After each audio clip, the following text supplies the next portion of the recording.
Et Famille dans bonjour des et, maisons. et bienvenue sur l'espace dédié au site mécaniqueuniverselle.net qui essaie de démontrer que l'humanité dans son ensemble va vers son ultime perfection dans laquelle il y a la paix universelle, un fonctionnement tout à fait universel dont on a déjà construit les structures, l'ONU, l'UNESCO, l'OMS, l'OMC, l'Organisation mondiale du travail, le droit international, etc., les règles, une grande partie des règles pour fonctionner universellement sont construites. Il reste encore beaucoup de travail à faire, mais nous y allons tranquillement et voilà. Il faudra encore quelques siècles pour atteindre cet état-là, mais nous y arriverons. Euh, et dans cette partie-là, il y a euh, la fin de la propriété, c'est-à-dire que tout sera en commun. Évidemment, pour ça, il faut que que plus aucun homme ne représente un danger pour les autres hommes, donc on soit arrivé à être en paix l'ensemble des êtres humains. On parviendra aussi à ça. On parviendra à maîtriser les pulsions. Voilà, ce qui fait que l'homme peut être un danger. Bien souvent, c'est les souffrances, c'est ce qu'on a vécu dans notre enfance, c'est le fait de pas avoir travaillé suffisamment les pathologies qu'on a reçues, etc. Il y a tout un tas de choses, mais que l'humanité trouvera les moyens pour faire que l'homme ne soit plus un danger pour l'homme. C'est clair, elle y arrivera. C'est une obligation dans l'évolution. On ne peut pas arrêter ce processus de maîtrise progressive du comportement humain. Voilà. Pour en faire, c'est même plus que la maîtrise, c'est l'abolition du comportement négatif humain. Voilà. Bon, donc on arrivera à ça. Et alors à ce moment-là, la propriété n'aura plus lieu d'exister. Alors, je m'appuie soit sur des ouvrages de temps en temps, ou sur des émissions de radio, comme on en découvre des pépites sur France Culture. J'écoute beaucoup cette radio, et surtout avec Philosophie, une émission voilà, ça s'appelait autrement avant, ça fait très longtemps qu'elle existe, cette émission de philosophie qui, qui propose euh, des, des réflexions, qui fait venir des philosophes, des professeurs de philo, etc. Et là, donc, on en est. Il y a une série de 4 sur la propriété. L'épisode 4 sur 4, c'est les socialismes utopiques du premier 19e siècle. Voilà. Et j'ai déjà fait 2 vidéos à ce sujet. Voici la troisième. Alors, je lance l'écoute et je commente. Je pratique comme ça. Non, mais les travaux sont ensemble, quoi. Vous êtes combien de familles? Je crois qu'on est 6. Oui, 6 familles. Il y a plusieurs maisons. Avec une ferme en dessous, on va chercher le lait. Et avant d'habiter dans ce hameau, vous habitiez où? Moi j'habitais à Paris. À Rennes. Près d'Angoulême, Paris. Ouais, Paris aussi. Et vous préférez vivre dans les villes ou ici? Ici, dès qu'on sort, notre maman elle vient dire viens pas, tu vas te faire écraser et tout. C'est pas marrant, j'aime mieux être ici parce qu'on peut se balader partout, mais pas dans les champs, bien parce pas dans plein de cabanes, pas dans les villes parce qu'il faut toujours rester enfermé ou alors un petit jardin de rien du tout. C'était un reportage d'Agnès Vincent en 1976 sur une communauté dans l'Ariège. Et nous avons choisi cet extrait pour toutes ces voix d'enfants qui soulignent bien que dans ces désirs communautaires des années 70, il y avait beaucoup d'enjeux qui concernaient la vie de famille et la vie des enfants notamment, le rapport à la nature, une certaine vision de la liberté. Nous allons vous donner un autre exemple, la communauté de l'Arche sur le plateau du Larzac, qui a combattu dans les années 70 auprès des paysans du Larzac, mais il y a un enjeu politique qui est là depuis le début dans la communauté de l'Arche. Elle a été fondée en 1948. C'est la question de la non-violence, l'idée qu'on peut lutter en faisant appel à la non-violence. L'influence de Gandhi était non négligeable. Nous sommes arrivés sur cette ferme qui était dans un très triste état, car abandonnée depuis plus de 25 ans, qui avait été achetée par l'armée dans les mois précédents. C'est donc tous ensemble, paysans, Millavois et tous les amis qui voulaient nous soutenir, qui ont fait cette installation d'octobre. Vous leur avez appris la désobéissance aussi. Ils l'ont découvert, découvert. c'est autre chose. Oui, c'est ça. Ce que nous avons fait, notre rôle, c'est la présence, les témoignages. Hein. On vit avec eux, on partage leur lutte, chose très importante. Et la non-violence, c'est une pédagogie. Hein. C'est un peu comme la sémence qui tombe dans la terre. Et la désobéissance civile a été un geste qui était compris par eux. Évidemment, nous, on peut dire qu'on a appris la non-violence aussi avec eux. Parce que dans les livres, c'est une chose, et dans la communauté, c'est une chose. Mais quand on est dans une lutte populaire, c'est une autre chose. C'était un reportage d'Antenne 2, comme on disait à l'époque, en 1979. Et Voilà, alors, donc, la lutte non violente pour faire évoluer les droits, elle me paraît essentielle. Pour moi, c'est la solution. Voilà, la lutte violente, malheureusement, stimule les États, les conduit, légitime la violence d'État, en somme. Et je pense qu'il y a, à mon avis, une forte manipulation des États pour engendrer la violence, pour pouvoir justifier sa propre violence. Pour résoudre les problèmes des manifestations, l'État préfère qu'il y ait la violence, bien entendu, parce que cette violence décourage ceux qui veulent aller manifester de façon non violente. Donc il y a, à mon sens, une forte présomption d'utilisation de la force, de la provocation, et par exemple de laisser passer, passer les groupes violents pour que les manifestations dégénèrent. C'est quelque chose qui arrange les États. Malheureusement, le peuple est disparate dans ces luttes-là. Une grande partie, la majorité, ne répondrait pas à la violence par la violence, ne répondrait pas à la provocation comme ça et préférerait utiliser le principe de la non-violence qui est vainqueur à tous les coups. Surtout dans un monde médiatisé. Et c'est valable ici, mais c'est valable partout où il y a des oppressions, des gens qui veulent sortir d'un système oppressif et qui utilisent la violence pour sortir d'un système oppressif. C'est exactement ce qui se passe, par exemple, entre Israël et la Palestine, et les Palestiniens. La non-violence serait la clé, serait la solution, mais elle n'est pas utilisée. La non-violence, il y a des multiples façons, par exemple, de montrer que on veut sortir de cette oppression qui est réelle, d'un peuple qui ne peut pas bouger, qui ne peut pas vivre sa vie, qui ne peut pas avoir un État, qui peut pas, qui se sent maltraité. C'est clair, c'est indéniable. Mais moi, à l'époque où je m'intéressais un petit peu à ce conflit,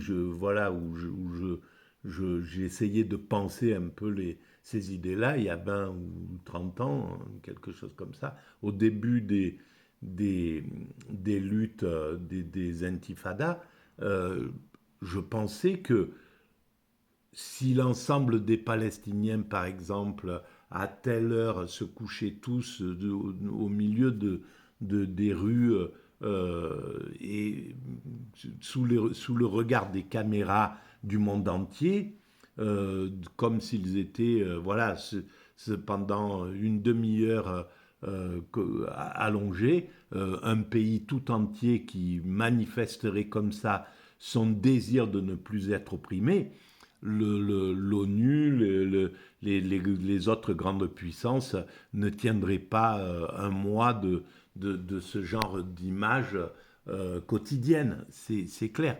Donc ça aurait été une solution. Il y en a d'autres, il y en a tout un tas.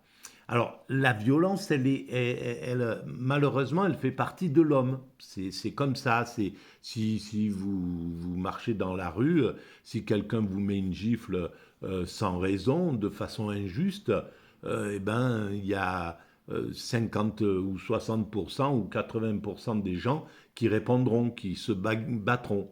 Et il y aura peut-être 2 ou 3% qui tendront l'autre joue. C'est possible aussi. Voilà.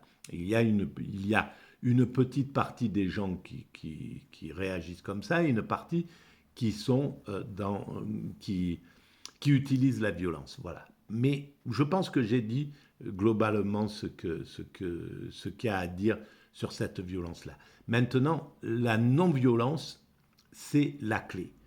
Un système non-violent, des manifestations non-violentes, par exemple, voilà, s'il y a 10 000, une manifestation qui ferait que chaque être humain marcherait, mais à 5 mètres de distance, un derrière l'autre, ça serait qu'une grande colonne comme ça, qui marcherait et qui ferait que y aurait cette manifestation, mais ça serait pas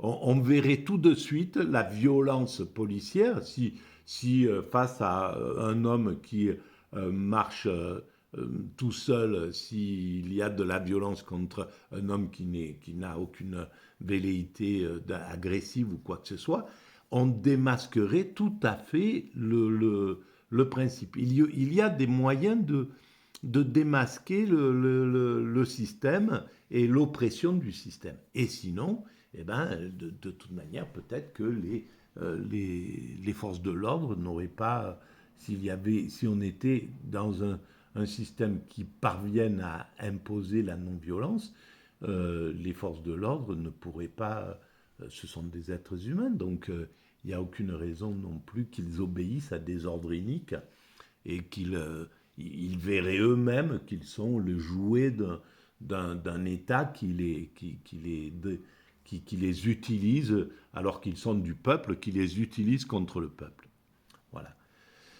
Donc, on continue. Et puis, voici cet exemple, le Familistère de Guise dans l'Aisne, où nous allons rencontrer vraiment des questions très concrètes d'organisation de la propriété.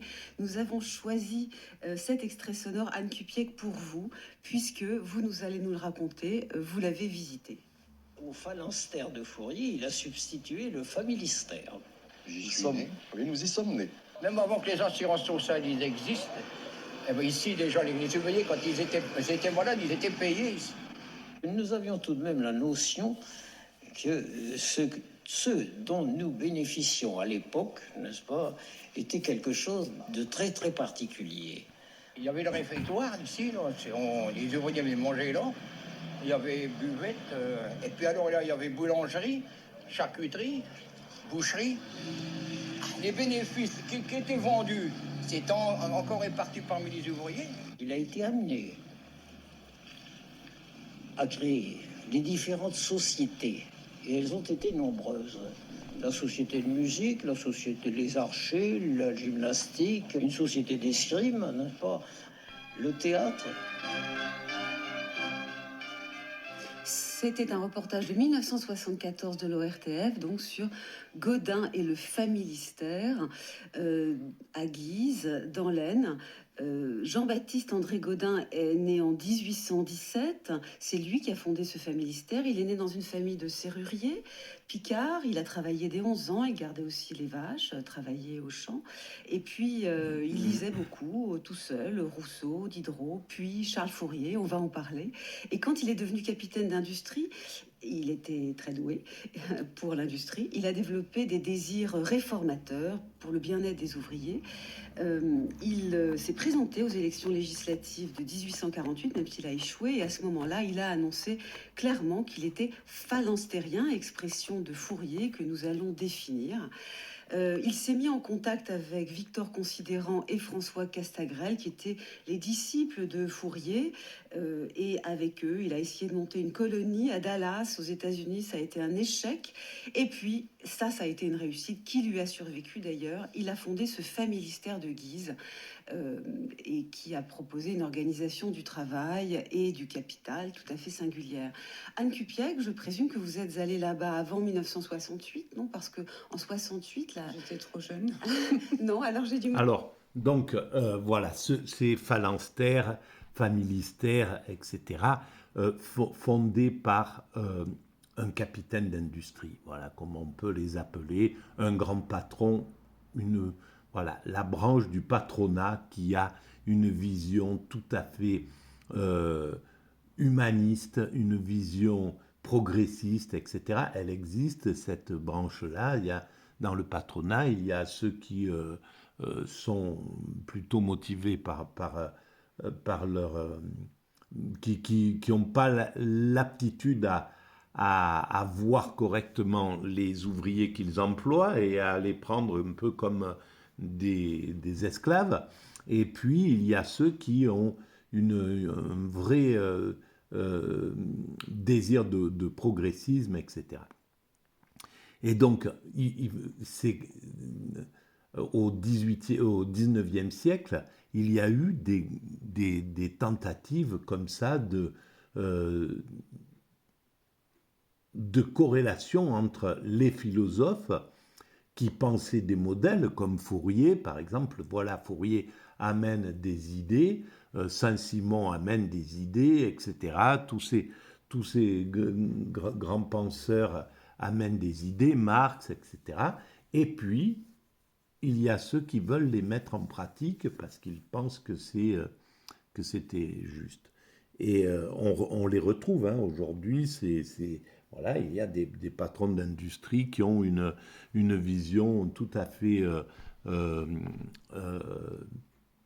progressiste de leur activité, de leur vision.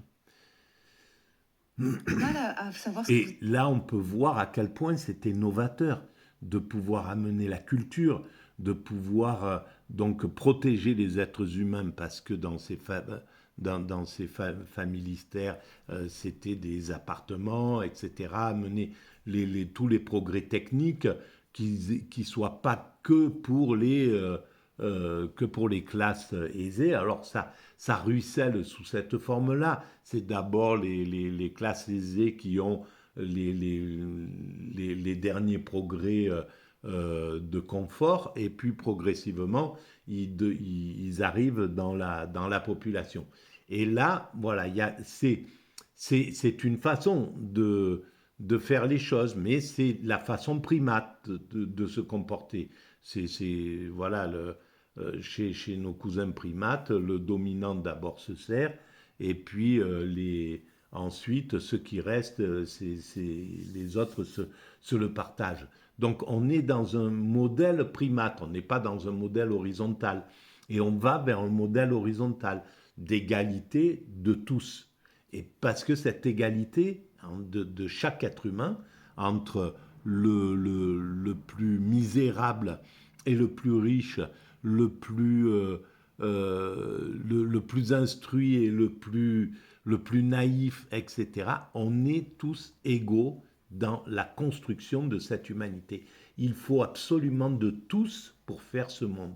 Nous sommes tous, absolument, nous travaillons tous à égalité à la création de ce monde. Qu'on vive un jour ou une heure et qu'on vive un siècle, on aura donné l'entièreté de notre existence à cette humanité. Et c'est ça qui compte. Le travail n'est pas que ce qui est apparent. Voilà, un mendiant dans la rue travaille autant l'humanité que le sociologue qui va écrire un livre sur les SDF, voilà, sur l'injustice ou quoi que ce soit. Donc, voilà. Vous avez vu, parce qu'il paraît qu'en 68, ça a été devenu une société anonyme, ça a perdu beaucoup de sa singularité. Bien sûr, à partir de 1968 a été dissoute l'association de coopérateurs qui avait été mise en place par Jean-Baptiste Gaudin dans les années, à la fin des années 1840. Et donc, c'est un régime maintenant tout à fait ordinaire de fonctionnement qui se distingue évidemment de ce qui était proposé par Gaudin, c'est-à-dire d'une part une usine qui fabriquait des poêles pour se chauffer tels qu'ils en existaient à l'époque et jusqu'au début du XXe siècle.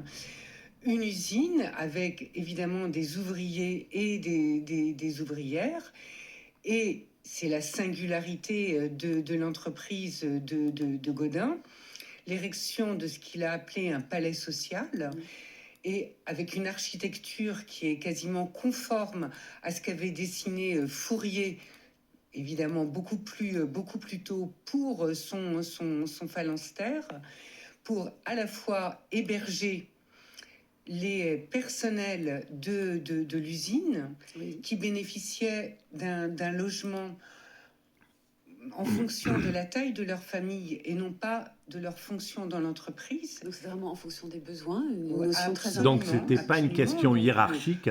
Donc tout ça c'est très important, moderne, voilà. Pouvait avoir symboliquement, un logement plus petit que celle que le logement d'un ouvrier avec une famille nombreuse, et des logements particulièrement confortables avec de la lumière, de la ventilation, du chauffage, l'eau courante aux étages, des toilettes, et puis tout un système, et c'est là que c'est, me semble-t-il, extrêmement important, lié à la connaissance, c'est-à-dire une école.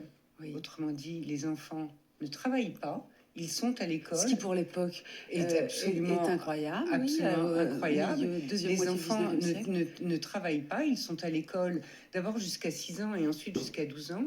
Une bibliothèque, un théâtre dans lequel il y a des représentations, mais aussi des conférences, j'allais dire, de formation pour les adultes, pour les ouvriers.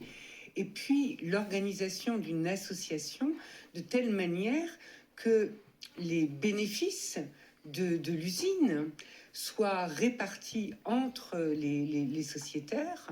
Et donc on voit bien comment Gaudin a non seulement investi son argent personnel, mais il s'en est dépouillé d'une certaine manière pour faire fonctionner l'usine et dégager des sommes suffisamment importantes pour mettre en place également des équipements sportifs. Il y a une piscine, pour mettre en place un dispensaire, pour mettre en place un économat de telle manière que les achats puissent être faits en commun, pour mettre en place un restaurant. Alors dans le reportage qu'on entendait beaucoup plus tardif, on parle de réfectoire, mais à l'époque on parlait de restaurant dans un immeuble qui est absolument magnifique, et qui s'appelle le Palais Social, pour faire écho aux palais royaux qui maintenant sont destinés aux ouvriers qui ont des logements. Alors on pourrait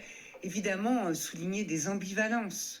Alors on peut voir que justement l'évolution de l'humanité est importante parce que par exemple les palais qui profitaient à l'aristocratie, un petit nombre d'aristocrates maintenant sont mis au service du public, commencent à devenir, là c'est la propriété de l'État, donc du public, donc de la nation, mais c'est destiné à devenir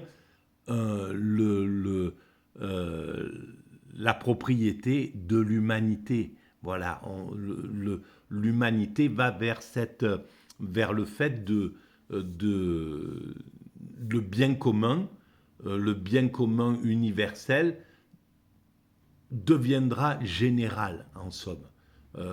On passera au-dessus de la nation. Pour l'instant, ça appartient aux nations, certaines choses, les forêts, etc., etc. Mais tout ça est destiné à aller vers ce but. Donc, en fait, c'était les éclaireurs. Gaudin, par exemple, qui a fait les poils Gaudin, qu'on connaît tous, a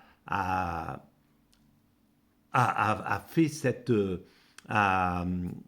Et ce qui me paraît le plus intéressant là, dans ce qui vient d'être dit, c'est justement le fait qu'il ait trouvé le moyen de faire tomber les hiérarchies. C'est-à-dire que les familles qui étaient les plus nombreuses avaient les appartements les plus grands, et les familles et le cadre, par exemple l'ouvrier qui avait une famille nombreuse avait un grand appartement, et le cadre qui avait moins d'enfants, il avait un petit appartement.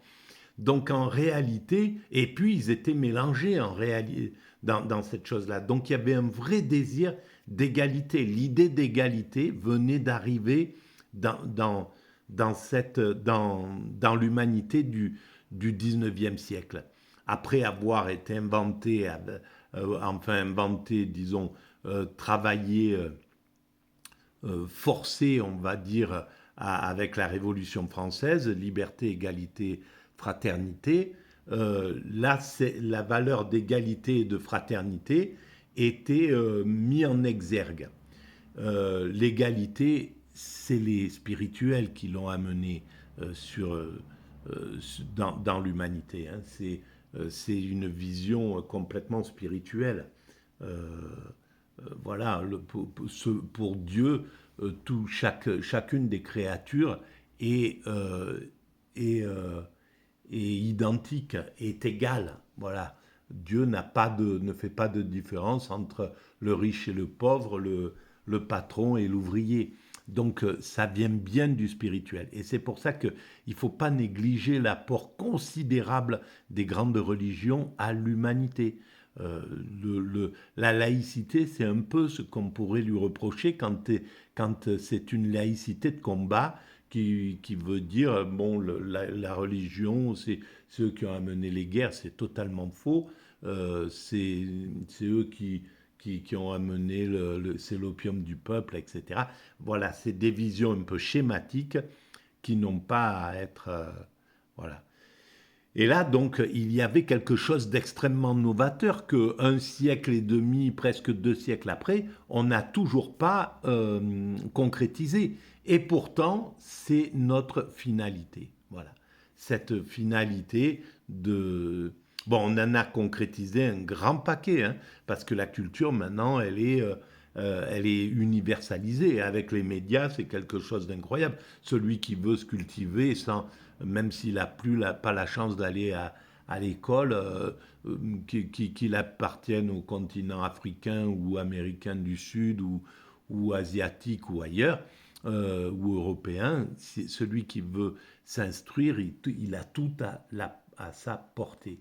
Donc on voit bien qu'on va vers cette finalité, vers tout ce que ces novateurs-là ont créé. Et dans l'humanité, il y a la lutte entre les ultra-progressistes comme lui, par exemple, comme Fourier, etc., qui font ce phalanstère.